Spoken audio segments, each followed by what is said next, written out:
Hello बच्चों, let's read this question. So this question says, a particle is acted upon by a force of constant magnitude which is always perpendicular to the velocity of the particle.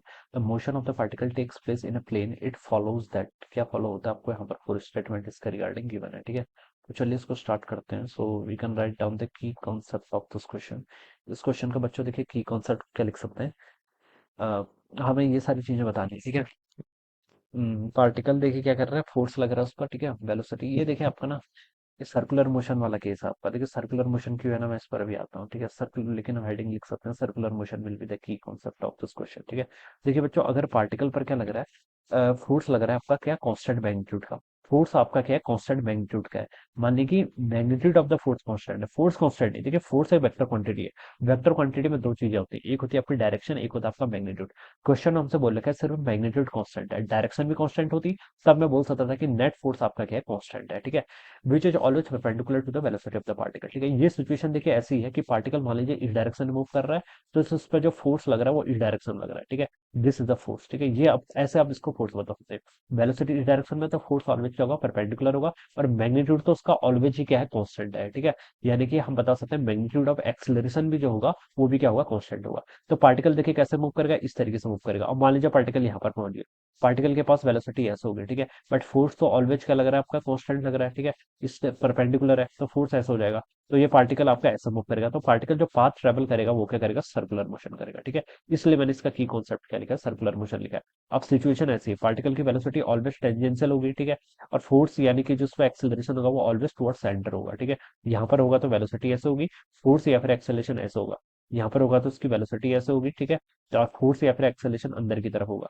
यहाँ पर होगा तो velocity ऐसे होगी, force या फिर acceleration toward centre होगा। तो इस टाइप का पार्टिकल क्या करेगा, सर्कुलर मोशन करेगा, ठीक है। तो बच्चों देखिए, अगर मुझसे कोई बोले कि वेलोसिटी के यहाँ पर कांस्टेंट है, तो मैं बोलूंगा वेलोसिटी बच्चों बिल्कुल कांस्टेंट नहीं है। कांस्टेंट क्या है फिर, वेलोसिटी का मैग्नीट्यूड कांस्टेंट है। यानी कि बच्चों जो आपकी स्पीड है, वेलोसिटी का मैग्नीट्यूड या फिर जो स्पीड है, ये टर्म क्या रहेगी आपकी यहाँ पर कांस्टेंट रहेगी। और काइनेटिक एनर्जी हम कैसे डिफाइन करते हैं, काइनेटिक एनर्जी होता है आपका हाफ एम वी का स्क्वायर। ये वी का स्क्वायर क्या बताता है, स्पीड बताती है। काइनेटिक एनर्जी स्पीड पर डिपेंड करती है, और स्पीड तो कांस्टेंट है, ठीक है। मास भी कांस्टेंट है, तो काइनेटिक एनर्जी भी क्या रहेगी बच्चों, इस कांस्टेंट टर्म में आपकी क्या रहेगी, यहाँ पर आपकी कांस्टेंट रहेगी। पार्टिकल का मोशन कैसा होगा, स्ट्रेट लाइन कभी नहीं हो सकता स्ट्रेट लाइन, क्योंकि फोर्स आपका परपेंडिकुलर है वेलोसिटी के। अगर फोर्स कोई भी एंगल बनाता है, ठीक है, अगर फोर्स क्या होता है वेलोसिटी के साथ जीरो या फिर 180 के अलावा कोई भी दूसरा एंगल बनाएगा, तो पार्टिकल ऑलवेज कर्व के अलॉन्ग मूव करेगा, स्ट्रेट लाइन तो हो ही नहीं सकता, ठीक है। और एक्सेलरेशन की बात करूं तो एक्सेलरेशन का देखिए बच्चों, मैग्नीट्यूड तो इक्वल है, ठीक है, वी स्क्वायर बाय आर के इक्वल, लेकिन डायरेक्शन हर बार चेंज हो रही है। तो इसलिए एक्सेलरेशन वेक्टर भी कांस्टेंट नहीं होगा। अगर सिर्फ ऐसा बोला जाता कि magnitude of acceleration is constant, तब वो ट्रू हो जाता, ठीक है। अब चारों ऑप्शन को देखिए बच्चों, अगर मैं यहाँ पर मैच करूं, तो पहले ऑप्शन में लिख रखा है वेलोसिटी इज कांस्टेंट, तो बिल्कुल रॉन्ग है। वेलोसिटी कहाँ से कांस्टेंट है, मैग्नीट्यूड ऑफ वेलोसिटी कांस्टेंट है, ठीक है, लेकिन वेलोसिटी कांस्टेंट नहीं होगी। सेकंड ऑप्शन पे लिखा है क्या लिखा है, it moves in straight line, बिल्कुल ये भी ट्रू नहीं है। अगर वेलोसिटी और फोर्स के बीच में, एक्सेलरेशन के बीच में अगर आपका जीरो और 180 का वाला कोई भी दूसरा एंगल आ जाता है, तो वो ऑलवेज कर्व पाथ मूव करेगा, स्ट्रेट लाइन नहीं हो सकता। तो टू भी क्या हो जाएगा, इनकरेक्ट हो जाएगा। थर्ड पे लिखा है it's kinetic energy is constant, तो ये बिल्कुल ट्रू है, काइनेटिक एनर्जी कांस्टेंट होगी, क्योंकि काइनेटिक एनर्जी तो स्पीड पर डिपेंड करती है, ये थोड़ी ना वेलोसिटी पर डिपेंड करती है, ठीक है। तो ये बिल्कुल ट्रू है, ठीक है।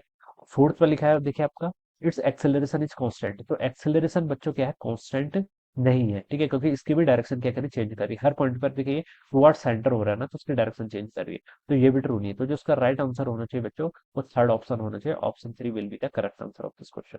सो I hope you all understood this concept. All the best and thank you so much.